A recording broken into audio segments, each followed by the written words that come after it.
বন্ধুগণ, আমরা কিছুদিন আগে আপনারা দেখেছেন, এর আগের ভিডিওতে দেখিয়েছি আমি বোরন, ফাঙ্গিসাইড আর মাইক্রো নিউট্রিয়েন্ট গাছের মধ্যে স্প্রে করে একসাথে মিশিয়ে। এখন গাছের প্রধান খাবার হলো এনপিকে, নাইট্রোজেন, ফসফরাস আর পটাশ।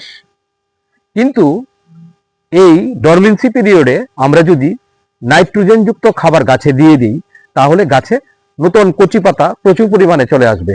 সেটা আম হোক, মোসাম্বির হোক, সাইট্রাস, যে কোনো গাছে। তার জন্য এই ডরমেন্সি পিরিয়ডে আমরা গাছকে নাইট্রোজেন দিতে পারবো না। কিন্তু গাছের মধ্যে প্রচুর পরিমাণে ডরমেন্সি থেকে বেরিয়েই ফুল ফল আনার জন্যে আমাদের দরকার হবে ফসফরাস আর পটাশ। তাহলে আমাদেরকে এখন গাছের মধ্যে দিতে হবে ফসফরাসযুক্ত খাবার আর পটাশ যুক্ত খাবার। তাহলে আমরা এনপিকে ব্যালেন্স যে 19-19-19 আছে অথবা 20-20-20 আছে, এগুলি দিতে পারবো না। বা খৈল ভেজানো জল, বার্মি কম্পোস্ট, এইরকম কোনোই নাইট্রোজেনযুক্ত খাবার গাছে দিতে পারবো না। এবং গাছকে একটু স্ট্রেস দিতে হবে। গাছের গুঁড়িতেও প্রচন্ড পরিমাণে জল দেওয়া যাবে না, একদম মেপে জল দিতে হবে। যখন দেখবেন আমরা মাটিটা ফেটে গেছে আর গাছকে মরে যাবে, এরকম অবস্থায় আমাদেরকে জল দিতে হবে, নতুবা জল দেওয়া বন্ধ। এখন আমরা ডিসেম্বর মাসের লাস্ট উইকে দাঁড়িয়ে আছি। আগামী 15-20 দিন পর থেকেই সাইট্রাস এবং আম গাছগুলিতে প্রচুর পরিমাণে ফুল, মুকুল এগুলি চলে আসবে।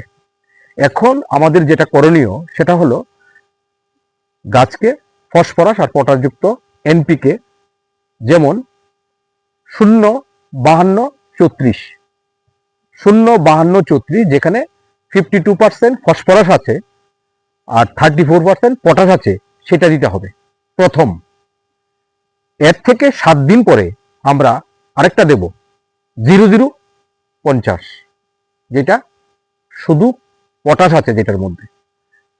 এইটার সাথে আপনারা যদি চান ফাঙ্গিসাইড, পেস্টিসাইড মিশিয়ে দিতে পারেন, তাহলে গাছে রোগ পোকারও দমন হয়ে যাবে। রোগ পোকা যদি দমন না করি, আপনাদেরকে একটা জিনিস দেখাচ্ছি, একটু ক্লোজ করো, এদিকে আসো। দেখুন এখানে এই গাছটাতে অলরেডি মুকুল এসে গেছে, কিন্তু পাতাগুলি দেখুন কিরকম কালো হয়ে গেছে, কুচকিয়ে গেছে। এগুলি ভাইরাস, ব্যাকটেরিয়া অথবা কোনো পোকার আক্রমণ। এখন থেকে ফুলগুলি যদি নষ্ট হয়ে যায়, তাহলে আর কি করে এটার মধ্যে ফল সেটিং হবে। তার জন্য আমাদেরকে নিয়ম করে প্রতি 7 দিন বা 10 দিন অন্তর ফাঙ্গিসাইড আর পেস্টিসাইড স্প্রে করতে হবে। সেই ক্ষেত্রে আমরা কোনো কন্ট্যাক্ট ফাঙ্গিসাইড দিতে পারবো না। আমরা যদি ব্লাইটক্সের মতো কোনো কন্ট্যাক্ট ফাঙ্গিসাইড দিয়ে দিই, তাহলে ক্ষতি হবে। আমাদেরকে সেট সিনথেটিক ফাঙ্গিসাইড দিলেই হবে। সাথে আমার কাছে যেমন প্রোফেক্স সুপার আছে বা কনফিডার আছে পেস্টিসাইড হিসাবে, সেটাও ব্যবহার করতে পারবো না। আমি এখন এটার মধ্যে কাকা অথবা নিম তেল দিয়ে দেবো পেস্টিসাইড হিসাবে, তাহলে সেটাকে দমন করা সম্ভব হবে।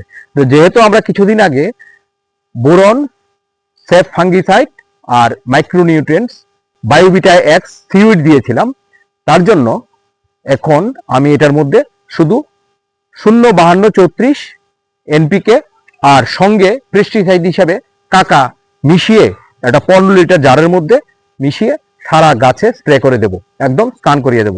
ঠিক 7-8 দিন পর আবার আমি 00-50 বা 00-50 গাছের মধ্যে স্প্রে করে দেব, তাহলেই হয়ে গেল। তখন যখন 00-50 দেব, তখন আমি ফাঙ্গিসাইড দিয়ে দেবো।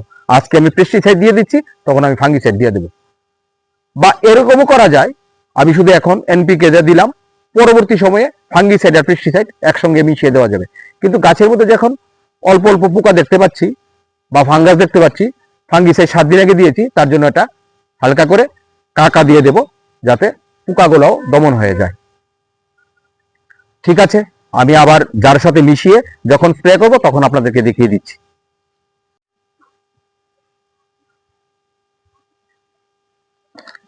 এটা 15 লিটারের জার, তার মধ্যে আমরা 4 গ্রাম করে নেব প্রতি লিটারে। তাহলে 15 লিটারের জন্য 4-15-60 গ্রাম এনপিকে 0-52-34 নিয়ে নিচ্ছি।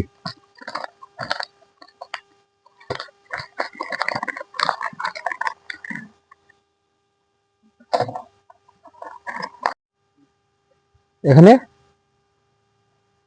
15 চামচ, দ্যাট মিনস 60 গ্রাম, 4 গ্রাম করে প্রতি লিটারে 60 গ্রাম নিয়ে নিলাম। এবার জল দিয়ে কিছুক্ষণ এটাকে গুলে নিতে হবে, লবণ দানার মতো গুলতে একটু সময় লাগবে। এনপিকে 05234 নিয়ে নিলাম, যেটা গাছকে প্রচুর পরিমাণে ফুল আনতে এবং গাছের ফুলটা যেন টিকে যায় আসার পরে, সেটার জন্য হেল্প করবে। এর আগে তো আমরা মাইক্রোনিউট্রিয়েন্টস দিয়ে দিয়েছি, এখন আমরা দিয়ে দিচ্ছি কাকা। লেভেলটা খুলে গেছে কাকা, যেটা এটা অর্গানিক পেস্টিসাইড। এখন যদি আমি খুব ভারী পেস্টিসাইড দিয়ে দিই, তাহলে যে ফুলগুলি আসছে গাছের মধ্যে সেগুলি হয়তো ঝরে যেতে পারে বা নষ্ট হতে পারে। তার জন্য আমাদেরকে এখন একটু হালকা পেস্টিসাইড, নিম তেল অথবা কাকা দিতে হবে। এখন আমরা প্রোফেক্স সুপার বা কনফ্লিডার দিলে ঠিক হবে না। লিটারে 2 ml, তাহলে 15 লিটারে 30 ml। এটা 15 ml এর আছে, এই যে 15 ml করে 2বার নেব। একবার নিলাম,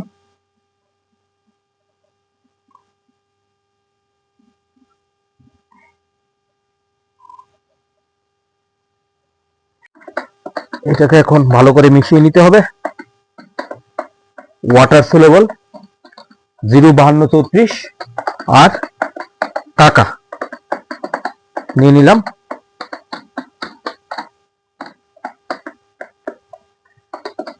যেটার মধ্যে আছে ফসফরাস আর পটাশ আর পেস্টিসাইড।